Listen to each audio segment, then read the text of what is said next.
মানুষ ভাবে নিজের জীবনের সিদ্ধান্ত সে নিজেই নেয়। এই কথাটা সম্পূর্ণ মিথ্যা। এই শহরে কিছু মানুষ আছে যাদের নাম নেই, পরিচয় নেই, তাদের শুধু একটা নাম্বার দেওয়া হয় ৭৪৩, ৭৪৪, ৭৪৫।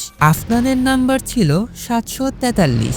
সে জানতো না এই নাম্বারের মানে কি। সে শুধু জানতো যেদিন থেকে এই নাম্বারটা পেয়েছে তার জীবন বদলাতে শুরু করেছে। সে যেই সিদ্ধান্তগুলো নিচ্ছিল সেগুলো অদ্ভুতভাবে সব ঠিক হয়ে যাচ্ছিল। যে বাস ধরছিল সেটাই ঠিক সময়ে আসতো, যে ফোন কল ধরছিল সেটাই সবচেয়ে গুরুত্বপূর্ণ হয়ে উঠত। একদিন রাতে আফনান একটা নোটিফিকেশন পায়, আননোন সিস্টেম মেসেজ।